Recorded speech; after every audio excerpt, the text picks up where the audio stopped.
하나, 둘, 셋. 안녕하세요. 저희는 휴학생 둘이서 아무거나 리뷰해보는 줄여서 둘리라고 합니다. 둘리. 저희가 리뷰하는 방식은 그냥 평소에 친구끼리 떠드는 방식으로 궁금한 점이나 흥미로운 부분에 대해서 얘기를 나눠보려고 합니다. 네, 오늘 리뷰해볼 것은 바로 책.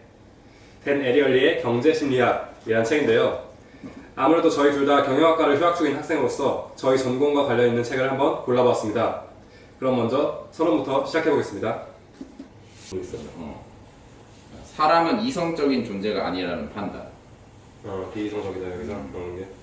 그러면 경제 관련 뉴스 같은 걸 볼 때마다 약간 이 사실을 되게 깨닫게 되는데 단순히 내 경험상으로도 나도 헬스장을 몇 번 끊었었지만 제대로 안 갔던 것도 있고, 그리고 이제 경제 뉴스 같은 데서 뭔가 이치에 맞지 않은 상황, 뭔가 자신의 이익만을 원하고 약간 오히려 사회적으로 해를 끼치는 상황만 봐서 목표의식은 뚜렷하게 있지만 동기도 있고, 근데 실천하는 것은 별개의 문제고, 그렇지. 인간이 이성적인 존재라면 그에 따른 보완책들이 지금까지 필요하지 않았을 것이라는 생각 들었어.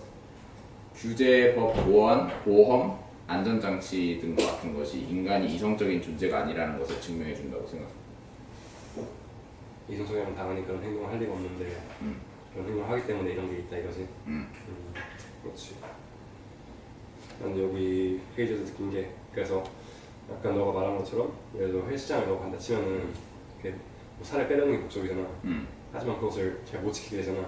그러니까 살 빼려는 게 약간 그럼 좀 장기적 가치? 치면은 그러면 약간 장기적 가치에서 뭔가 단기적 가치를 느낄 수 있는 방법? 그러니까 여기 보면은 비이성적인 이유가 조금, 그러니까 사람이 단기적 가치를 장기적 가치로 가는 도중에 이렇게 추구하기 때문에 약간 그게 조금씩 틀어지는 거잖아. 헬스장 같은 경우에도 뭐 당연히 먹지 말아야 되는 것을 먹고 약간 이런 식으로 약간 그런 방법이 어떤 게 있을까 이렇게 생각해봤는데, 그래서 약간 1번은 약간 눈에 가시화시키는 거, 계속 약간 좀 계획을 통한 성취. 약간 계획을 계속 장기적 목표가 있으면 그거에 따른 계획을 짜고 일주일 단위라 치면은 그걸 이뤘을 때마다 그래도 약간 성취감을 느끼면서 조금 더 이렇게 그걸 눈에 가시화시킨다면 장기적 가치 달성하는 데 좀 더 도움이 되지 않을까 생각하고, 뭐 자격증 공부나 그런 장기적 목표를 위한 계획 수립 및 실행 이런 거. 그리고 또 그에 따른 보상도 있으면 좋을 것 같고. 자신이 직접 주는 그치. 계획 같은 거는 뭔가 어느 정도 일정하게 이루면은 나에게 이런 걸 주겠다 하면 좀 더 사람이 장기적 가치를 이루는데 좀 더 도움이 되지 않을까 생각하고, 일단 내가 생각하는 여기까지인데 그 위에 뭔가 더 효과적인 방법이 있을까? 너와 논의해 보고 싶어. 지호가 논의 이렇게 써져 있네. 근데 약간 사람들이 장기적 계획은 원래 잘 세우잖아. 그치. 내가 막 살을 뭐 몇 달 뭐 방학 기간 내로던가 아니면 뭐 휴학 기간 내로 뭐 10kg에서 뭐 20kg를 빼겠다, 아니면 뭐 되게 자신이 지금 입지 못할 옷을 입겠다, 약간 이런 목표를 세우지만, 약간 단기적인 계획도 처음에는 좀 잘 세우지만 이게 단기적인 계획을 세워도 이게 실행으로 안 옮겨지면은 계속 약간 단기적 목표를 계속 수정하다 보면은 뭔가 이게 시간도 안 맞고 결국에는 약간 흐지부지 되는 느낌? 그렇지. 그래서 나는 장기적인 목표 자체를 되게 약소하게 일단 이거를 시작한다 취지에서 해야 되지 않나 약간 그런 생각이 들어요. 그냥 나 같은 경우도 토익을 한 번도 본 적이 없는데 이제 처음부터 나는 이번 방학 내로 850을 찍겠다 이렇게 목표를 세우면은 너무 실현성도 좀 동떨어져 보이고.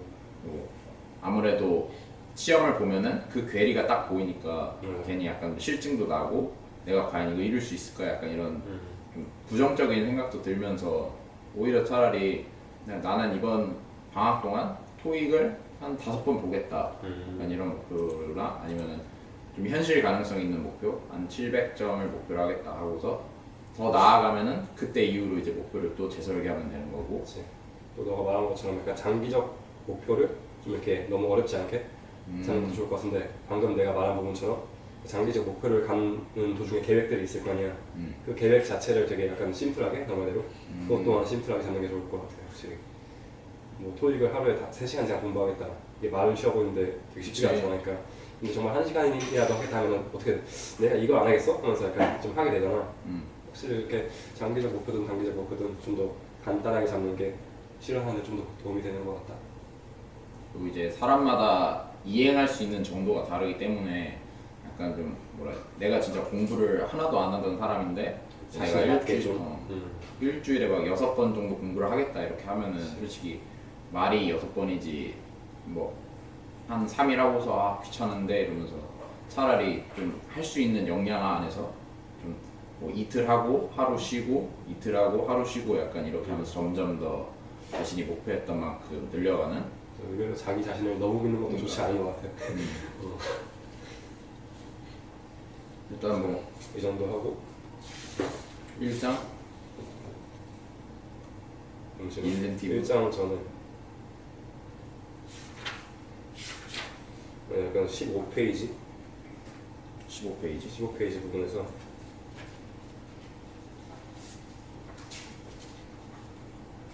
생각이 들었어. 보수라는 게 성취 목표나 동기의 한 부분이 될 수는 있지만 모든 사람들에게 동기부여를 해줄 때 과연 돈이라는 요소가 모든 사람의 동일시하게 그 동기부여를 줄 수 있을까라는 부분에서 나는 그치. 잘 모르겠다 이거. 나도 약간 이거 한 55페이지 부분 읽어보면서 약간 의문 들었던 게 과연 약간 인센티브의 효과를 여기서 약간 좀 목표로 하는 게 이 책에서 이렇게 회사 사람들의 이렇게 어느 정도 그러니까 여기 회사가 일반적으로 생각하기에는 보상 이게 올라갈수록 높은 성과를 가지고 생각하지만 사실 이 실험에서 밝혀진 바는 어느 정도 수준 이상이 되면 이게 떨어진다잖아. 그래서 여기 이 책에서 말한 건 그거를 딱 어느 정도인지 알게 하고 약간 보상 설계를 재설계하자. 그래야 회사가 더 잘 될 수 있다. 약간 이런 거 의미하는 것 같은데 나도 너가 말한 거랑 좀 비슷하게 과연 인센티브의 효과를 약간 온전하게 파악할 수 있을까? 이런 거에 대해서 되게 의문 들고 너가 방금 말한 것처럼 약간 앞서 약간 실험 조건들 이런 거 있었잖아. 인도에서도 실험한 것도 있고 약간 그런 실험 조건들만 봐도 나라나 약간 상황에 따라서 같은 양의 돈이라도 약간 그것에 대해 좀 의식하는 수준이 되게 다를 수 있고 또 약간 이와 마찬가지로 약간 같은 회사 사람이라도 개개인마다 돈을 의식하는 것이 다를 수 있고 집안 그치. 차이에 따라서 그 외에도 약간 여기 실험 보면은 약간 쉬운 일 어려운 일 이런 것도 나눴었잖아.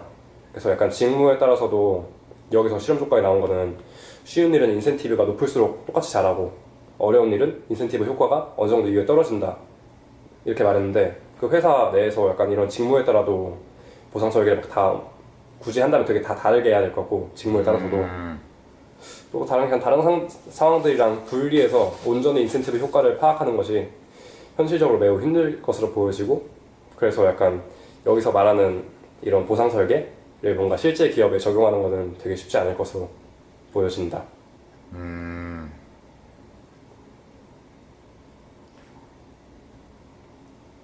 근데 약간 여기서 보면은 인도의 사례를 들었듯이 약간 인도는 그 당시 실험할 당시에 인도에서는 굉장히 큰 돈을 지급했단 말이야. 그치. 나는 뭔가 물론 이거를 지금의 우리나라나 뭐 미국에서나 약간 좀 비교를 하기에는 좀 난해한 부분이 있을 수도 있긴 하지만 어쨌든 뭔가 인간의 본능적으로 약간 그쪽 실험은 그냥 인간의 본능적으로 이 나라에서는 이 정도면은 큰 돈이고 충분히 이 정도에서는 뭐 이 정도 비교 산정했을 때 높은 액수다, 중간 액수다, 낮은 액수다 이렇게 비교 분석을 할 수 있던 거를 어느 정도는 설명할 수 있지 않을까 약간 난 그런 생각. 그러니까 여기서 인도의 실험을 통해서 보여줬듯이 뭔가 이 높은 인센티브 효과가 아무래도 부담감을 주고 약간 회사 이런 걸 떠나서 그냥 인간의 딱 본성만 놓고 봤을 때 확실히 그런 면이 있을 것이다. 아무튼 나도 그건 마찬가지로 생각해. 여기서 뒤에 예시 나오는 것도 있는데 약간 창의성이 돈을 더 준다고 해서 그렇게 나오는 게 아니잖아. 그치. 확실히 뭐 72시간 동안 이걸 어떻게 창의성 있게 딱 해결하면은 뭐 100만 원을 주겠다.